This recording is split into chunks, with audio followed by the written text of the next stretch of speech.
Unexplainable ghost crimes that will freeze your blood. The scream split the dark like metal on glass. Detective Mark Riley hit the bedroom doorway with his gun down and his flashlight up, breath fogging in the sudden cold. Emma Harlow was on the floor, arched like a bowstring, eyes locked on the open closet as hangers trembled with no breeze. A bedside lamp flickered, stuttered, died. From the hallway, a framed photo launched from the wall and exploded at Riley's boots. He felt pressure on his shoulder, no hand, just force, like standing too near a landing helicopter. "Emma," he said, steady but soft. "You with me?" Her head turned. For a single heartbeat, she was just a frightened college kid. Then her voice braided with something else, a second tone riding under the first like a low chord. "He's here," she said. "He wants the confession." "To what?" Officer Dana Cole asked from behind him. "The crimes he won't let die." The closet door eased wider with courteous slowness. Wood creaked under the carpet, a sound like an old house clearing its throat. The room breathed cold again.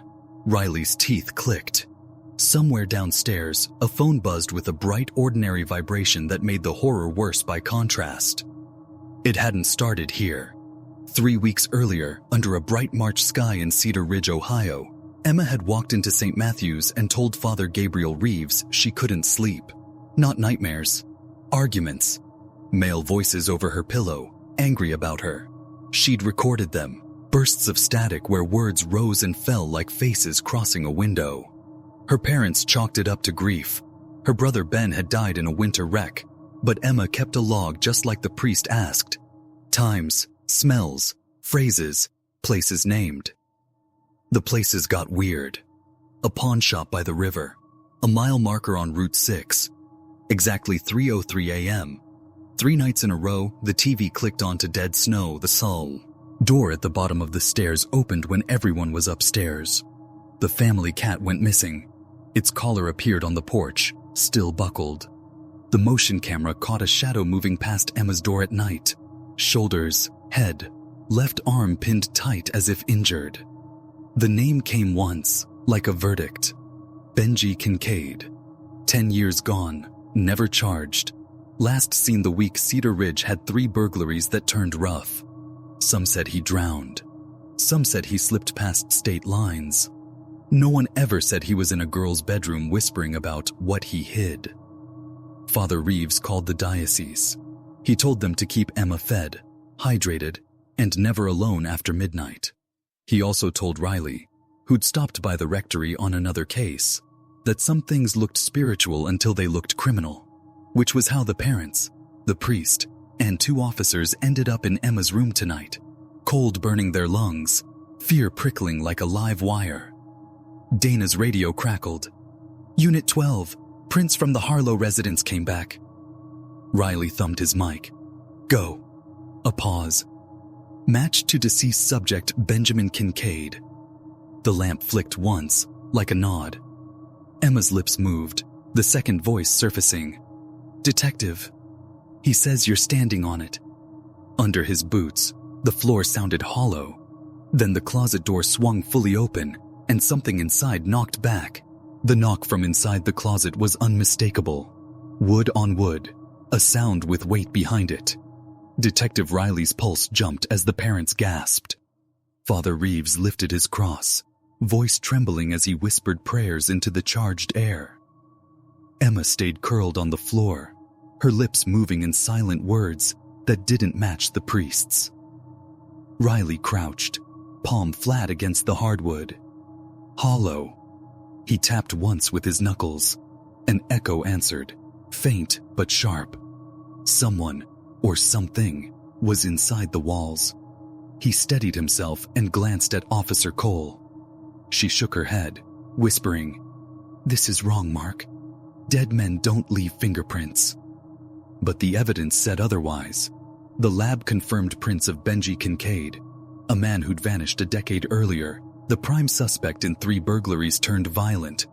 He was declared dead after his car was found abandoned near the river. No body, no closure. Cedar Ridge had buried the case, and yet here they were, standing in a house where his name was whispered in the dead of night. Emma's voice broke through the thick silence. He buried it under here, the box, the one with blood on it. Her tone was flat, as though she were reading from a script written inside her skull. Riley signaled for the parents to step back.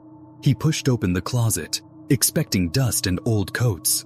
Instead, the temperature dipped further, his light catching on gouges scratched into the plaster. Words carved deep, jagged, angry. Reeves leaned in, paling as the words became legible. Confess, confess, confess. Dozens of them, stacked like the hand of someone who had all night and nowhere else to go. And at the bottom, a name. Benji. The house moaned as if settling, but Riley knew houses didn't settle all at once. The sound came from beneath them, the floor giving a tired groan. He and Cole pulled back the rug. Dust rose, choking the light beam, and there it was, an old seam in the boards, nails rusted to red. Emma laughed suddenly, sharp and too loud, her body shaking as if strings yanked her shoulders. "You'll find it," she whispered, "but you'll wish you hadn't." Cole pulled at the seam until the nails cracked free. Beneath was a crawl space dark as ink. The smell rose first, wet earth, mold, something sharp like old copper. Riley lowered his flashlight and caught a flash of metal half buried in dirt. A box. He reached down, fingertips brushing the lid. The light flickered. The walls shivered with a sound like low static, and Emma's voice dropped to a guttural murmur not her own. "That's mine." The bulb above them popped, plunging the room into black. The parents screamed. Reeves shouted prayers. Cole scrambled for her backup light. And in the dark, Riley felt the box shift against his hand, as though someone inside the earth was tugging it back. Then, from under the floor, came a voice. Hoarse, ragged, but alive. "Detective, open it." The crawlspace yawned like a throat, and Riley, against every instinct, pried the box free. Inside, something rattled. Something that didn't belong to the living. And then the lights snapped back on. Emma was standing now, her eyes fixed on Riley's hands. "You brought him back," she whispered. The box was no bigger than a shoebox, its corners rusted, and its surface stained dark with water and time. Riley set it on the floorboards, every instinct telling him not to touch the latch. Yet Emma stood rigid, her lips curling into a smile that wasn't hers. Father Reeves stepped forward, cross raised. "Detective, don't open that. Whatever's in there is not meant for us." But the box shook on its own, rattling like bones in a tin can. The latch snapped free with a brittle click, even though Riley hadn't moved a finger. The lid cracked open, and the smell rushed out, metallic, damp, sickly sweet, like a cellar where nothing good ever stayed buried. Inside were scraps, a broken watch, a knife handle snapped in two, and a small leather-bound notebook swollen from damp. Riley lifted it with his gloved hand, flipping to the first page. The words were smeared but legible. "Confess before the dead come calling." The rest of the pages were lists, names, addresses, dates, all scrawled in a messy, frantic hand. Cole leaned over his shoulder. "These are victims. Look, Ellen Marsh, 2009. That was a break-in." She flipped another page. "Tom Reynolds, 2010. Assault. These are all unsolved." The room tensed, the weight of the crime settling on their shoulders. The notebook wasn't just a confession, it was a record, a map of violence left unfinished. Emma staggered, clutching her head. Her voice came out in two layers again, overlapping tones like two people speaking at once. "You know now. You can't leave." The air grew heavy, pressing on their chests. The lamp beside the bed flickered with a rhythm. 3 short bursts, 3 long, 3 short. Riley froze. "That's Morse code." Cole nodded, her face pale. "SOS." From below, the crawl space rumbled. Dirt sifted up through the boards. The smell intensified until everyone gagged. Reeves dropped to his knees, chanting prayers fast. The floorboard split with a violent crack, sending shards of wood flying across the room. Dust billowed upward, choking the air. Riley stumbled back, notebook still in his hand, as skeletal fingers clawed through the dirt. They weren't bone, not exactly. They shimmered pale gray, half-transparent, like smoke made solid. Emma dropped to her knees, her body convulsing. Her voice tore from her throat in two registers, both hers and someone else's, overlapping in a hideous chorus. "He's here. He's come to finish it."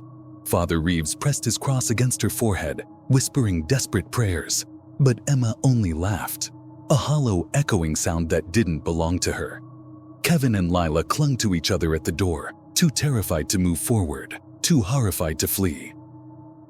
Cole grabbed Riley's arm. "We need to get them out now." But Riley's eyes were locked on the notebook. The ink on the pages bled across the paper, smearing into new words even as he watched. "Bring justice, confess, or bleed for me." The pale hands forced higher through the crawl space, pulling something with them. A shape began to emerge, a face, half-formed, features twisted like melted wax. Its eyes were pits, its mouth stretched in a silent scream. And yet Riley knew the face. He'd seen it in the old case files.